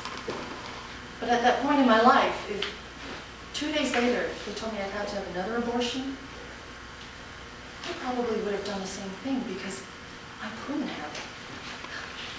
Anyway, I've had a child, and of course having a child was never even a thought. I was not scared of having the responsibility. I guess if I were all alone or something like that, maybe I would have been frightened. I was not alone. I was in a group of women, most of whom I trusted and respected. When there were complications, and sometimes there were slight complications, we never really had the terrible mess that people talk about all the time. In my personal experience, it was like, wow, you know, this is a hard one. The same way I would if I were a midwife and the child were sideways, or if I were a surgeon and I could feel and see on all my monitors. I am one of the people who thinks that one of the women who came through the service probably did die, but not as a result of an abortion by us. She had a very serious infection and it really wasn't done. Sometimes the women would lie to us about their medical conditions because they thought if they told us the truth we wouldn't do them, and of course we wouldn't. So they were right. Oh, sometimes you come and put a speculum in and there would just be pus everywhere. The infection would be so far gone, so you would have to say to her, I'm sorry, you can't do this. And she would get completely hysterical because not only was she still pregnant, but now she knew she had a very serious infection. From the fact sheet by the Chicago Women's Liberation Union, 852 West Belmont. At 1 p.m. on Wednesday, May 3rd, several plainclothes men stopped Judy and a woman as they were about to enter an elevator leaving the building. Judy and the woman were separated when Judy told the woman she did not have to talk. Judy was then taken to a waiting car. The police then went to another apartment where they knocked. The door was opened and they pushed their way in. Martha and Diane put up a struggle and yelled to the women waiting that they did not have to speak to the police. Martha and Diane were then taken with Judy to the police station at 91st and Cottage Grove. Martha and Diane were chained to the walls for 6.5 hours, and Judy was chained for 4 hours. The plainclothes men then went to another apartment where the women's friends were waiting for them. Nobody has They to talk to took anyone. Susan and all the You way don't to have to the talk. police station, keeping Susan separate from all other defendants. The 7 defendants were held at the police station for many hours. They were finally charged with 3 counts each of abortion and 3 counts each of conspiracy to commit an abortion. Contributions for their defense should be sent to the Abortion Defense Fund, care of Pfizer and Pildus, 127 North Dearborn, Chicago 60602. What led to the arrests was that the sister-in-law of a woman who was coming through that day was a devout Catholic. And she called the police in her district, which is not the district where we were working, and those police didn't know us. They were from the Cottage Grove district.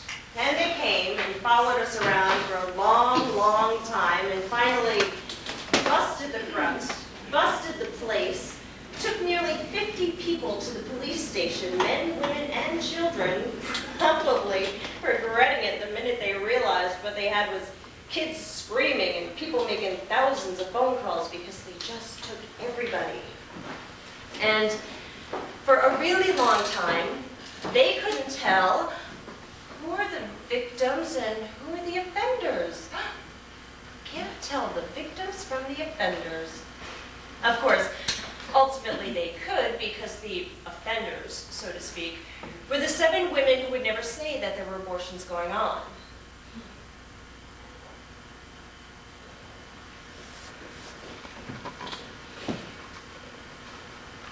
It was cold.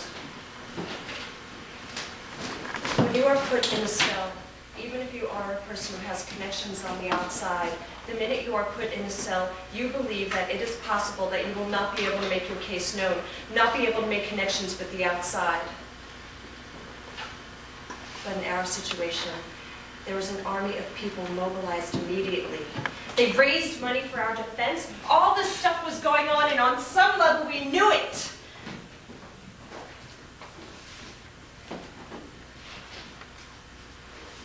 It was very frightening. I was nursing my baby. He was only 4 or 5 months old at the time we got busted. I was very... My breasts were aching.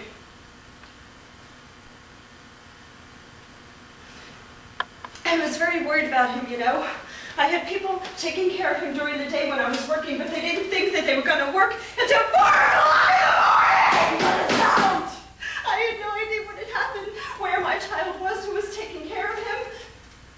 I had to milk my breast into this tiny little sink in the cell, you know? They have these tiny, cracked, filthy little sinks in the cell! And so they got busted a week after it was at my house. We were all worried, you know, that it would mean that they would go to jail for a long time. I was personally worried that it would mean that I would go to jail too, because there's always a chance that somebody will talk. That happens. After the bust, all of the leadership and the secondary leadership, except for me and Jody, was busted. It just happened to break that way. Some of my friends, a lot of the people, the secondary people, all of the responsible people. Jody was in the hospital. And there was me. What happened after the bust was the single, most awful time I ever had in my life. And my life would have been a lot easier if I had been busted. And I would have been with my friends. There I was, and we had 250 waiting for abortions. And they had to be taken care of. I couldn't call them up and say, we're sorry, and you can't be taken care of because we don't exist anymore. And I thought I had to make sure the women got abortions, and I had to keep the group together. I couldn't let it fall apart.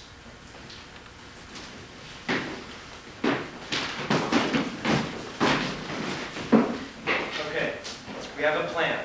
We're going to bail one of you out, give you some high profile, that way when the abortion seminar reign, we'll go easy on it. Well, why me? You're a sympathetic figure. You are a mother nursing a child. Who wouldn't forgive you for leaving? But I don't want to go. What? After all the work we've done? Pro bono? But I just can't. I can't leave them in here, this place. Listen, you're doing this for the group. You can still hold true to your sisterly egalitarian values and get sprung at the same time.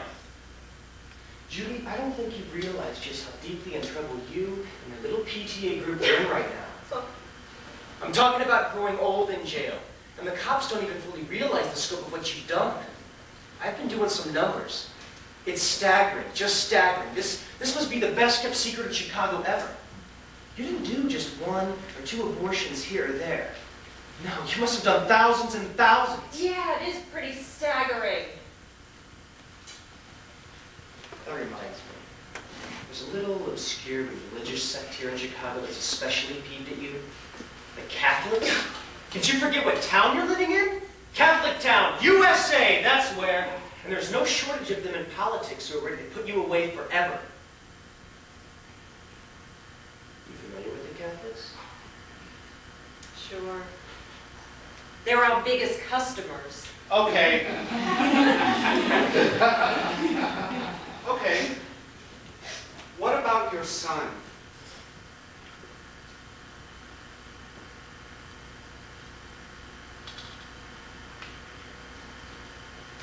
I don't know. I have to check with the others.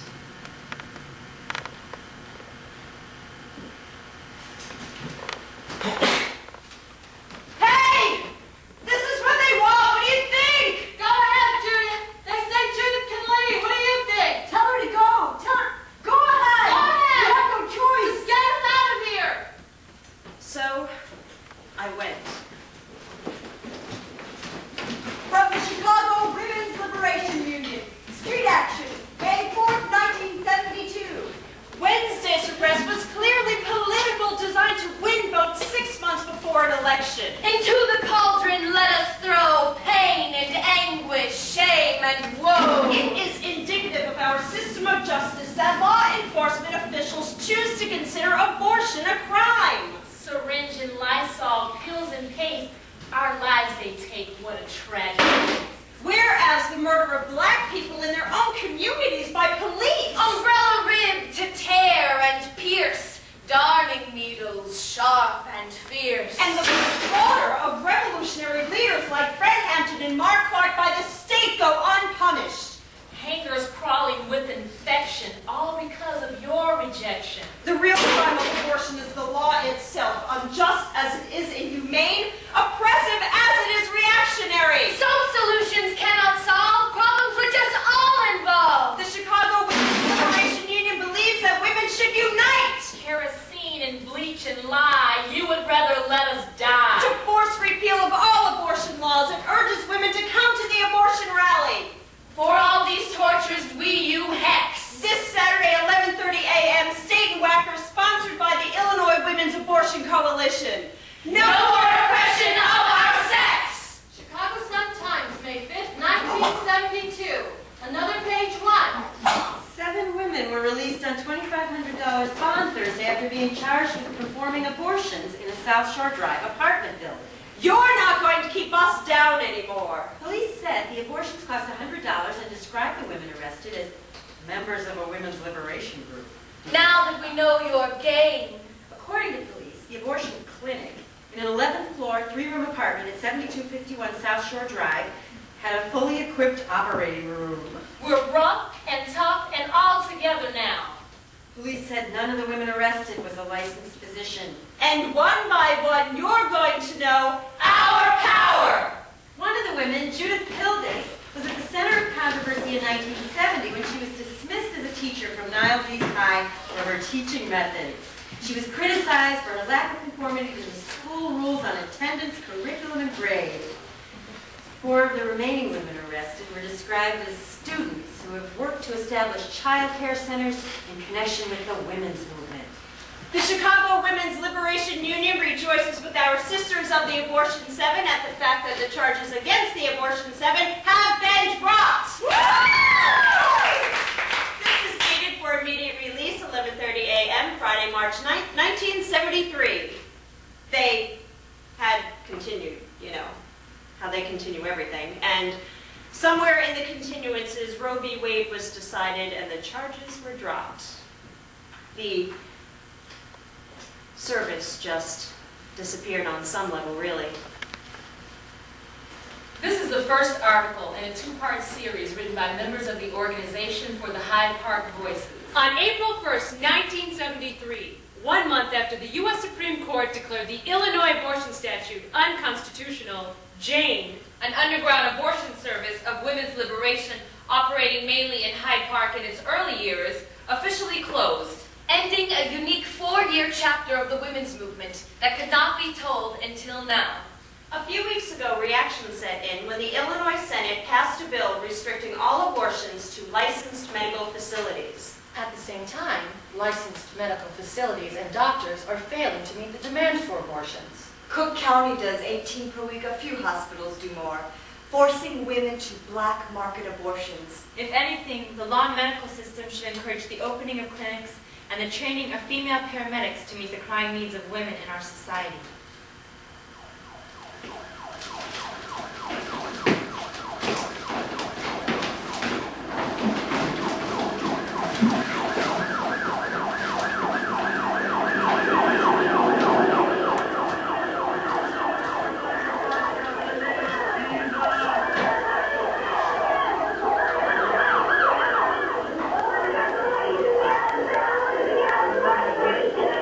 I came to work with my husband every day, and when the picketers started coming, they would be outside right on the street. And feeling a dread as we drove towards work. They were very interesting, very exciting times. I love the life I'm living. I love the life I lived. There were some horrible times. People just went to their own world, and the 70s became the I generation. I mean, the I period. Many of us thought the revolution was right around the corner. Instead, what happened was, people started getting killed and paying huge costs for their lives. Folks just couldn't take it, turned inward, started taking drugs, started earning money, trying to take care of their families, trying to get themselves together. You went from a sense of community to a sense of, where did everybody go? Where did everybody go?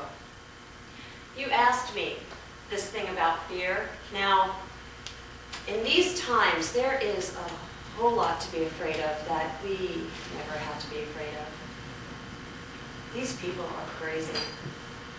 The right to life people, they will hurt your children. And for a long time, when things started to get real ugly, I wouldn't talk to anybody. I mean, as it is, I don't talk to a lot of people. I only talk to certain people about this. And for a long time, when my child, who was going to be 21 next month, when he was really small, I wouldn't talk to anybody because of the crazies on the rise. I thought, these people will hurt my baby. That is how frightening they are to me. If women want to do now with the abortion counseling service that the Chicago Women's Liberation Union did, they're going to have to learn more from the Underground Railroad than from us.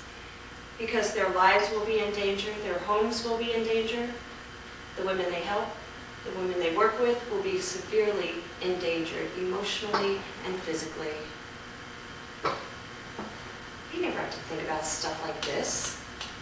We knew there were people who didn't like it, who wanted abortion to be illegal. But we never dreamed of the terror these people perpetrate. It's a whole other world. You know, we are raised to believe that what is unusual and frightening is to take responsibility for human life, for your own and the lives of the other people you care for. So that's what it's really about. It is not about some super macho Wonder Woman kind of shit. It is about understanding that this is what we're supposed to be doing. That this is how we're supposed to live. We're supposed to help each other give birth. We're supposed to help each other abort if it becomes necessary. We're supposed to help each other die. We're supposed to help each other live. We're supposed to do this. And we're supposed to have the knowledge and the strength to do this.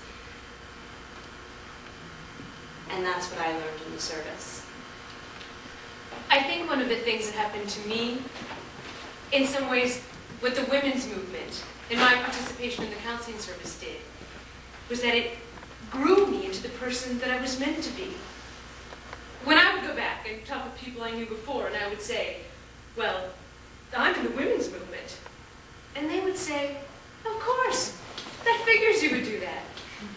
So people saw me as carrying strength, but I didn't always see that in me. And yet, it was like a private part of me knew I was strong. What did I do afterwards? I was a social worker, A teacher, an author, a dog groomer, Founder of the Midwest Academy in Chicago, training leaders of social change organizations. Served as field director for the 1992 Carol Moseley Braun Senate campaign. Worked for the Democratic National Committee as national field director and national training director during the Clinton administration until 1998. Today, the short version, a consultant to pro-democratic campaigns and organizations. I saw Dr. C, so that's what you're calling him, at Columbia College 6 years ago in 1993. He completely changed his life. I mean, the person we encountered when we first started doing this and the person he became are like night and day. I think he started taking writing classes. He's a very... I don't believe he'd ever finished college. I don't believe he'd even finished high school. But he's a very bright man and very talented. He could probably do anything he put his mind to. Me, I was a state program administrator, and now I'm a community organizer. Retired in Worcester, Massachusetts. Since my stroke in 1990, I speak publicly only infrequently, and right now almost not at all. Member of the Board of Directors of Planned Parenthood in various states, honorary trustee of the Divinity School, University of Chicago. a jewelry maker, clinic defender, A doctor. A mother. a mother, a mother, A mother. A mother, a mother. A mother. a mother. They did tell her the reason why they were doing it. Because women were dying from what they called back alley abortions. And they just felt committed. I don't know who started it. They say that they were a women's organization and they just didn't want women to have to go through this.